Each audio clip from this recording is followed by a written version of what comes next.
Alright, hello everyone. I just wanted to attempt a short video on a tip on Mythic Plus rotation for Elemental Shaman for 10.2.5, Season 3 Dragonflight, and likely also Season 4 since the tier bonuses will be identical.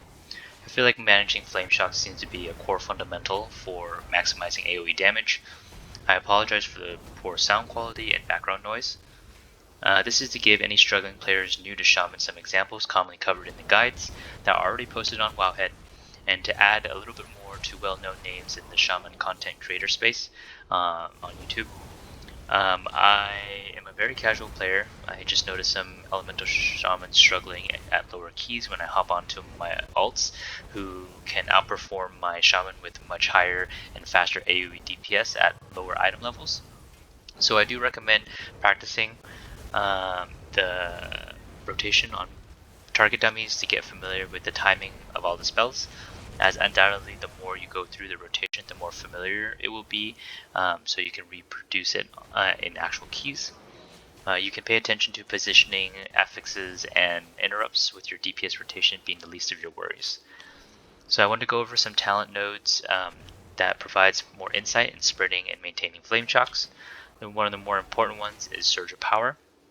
So Surge of Power causes your spenders such as Earthquake and Earth Shock to empower certain next spells. Included in this is the two-piece tier set example, where Primordial Wave also sends an Elemental Blast, which is also a spender. So there are 3 ways to activate the Surge of Power, and with this Surge of Power effect, it causes your Flame Shock to cast to an additional target within 8 yards. So one of the things I like to do in keys to spread my Flame Shocks quite quickly is to, 1,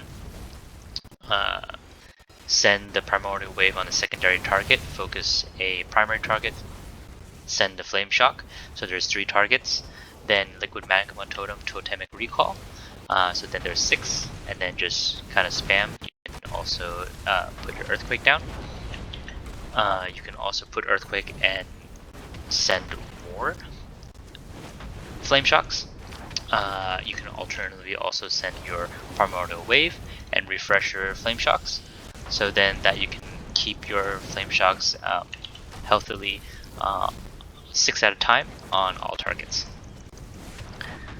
So this is very useful when you have already used some of your cooldowns and the packs don't die fast enough, and you can use this combination of Primordial Wave, the Earth Shock, wait to send a few lava bursts out, and then keep spamming your Earthquake, or use the combination of the Earthquake and Flame Shock as well.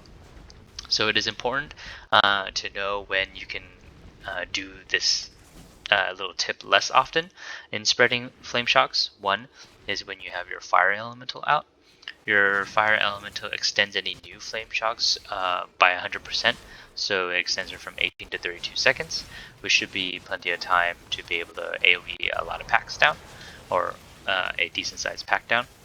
And additionally, when you have an Ascendance proc through Deeply Rooted Elements, it actually refreshes your Flame Shock to 18 seconds. And that's the main thing I wanted to cover, is this combination of Primordial Wave, Flame Shock, and also Earthquake Flame Shock, which I found made my time in Mythic Plus keys much easier. This is the main thing I wanted to cover, so I'm not going to be touching on maximizing Stormkeeper for lava beams during ascendance procs. There are plenty of guides already on YouTube that cover this. I'll try and talk through quickly one more time for the general AoE DPS rotation, and we'll try that out. So if you have Fire Elemental available, use it.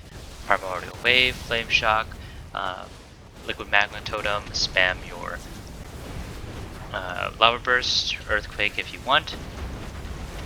You can already see that the Primordial Waves are already out, and I have plenty of time for most of my Flame Shocks. and then I already have an ascendance proc, so it's quite rare that you really have to worry about your flame shocks, but there will be moments where it will not be as plentiful or as lucky. So that's when you can utilize this small little tip. Alright. And with the amount of lava bursts that you are able to send out, your primordial wave refreshes quite quickly. So the priority usually really is just lava burst spamming. And you can see it's already up for the primordial wave.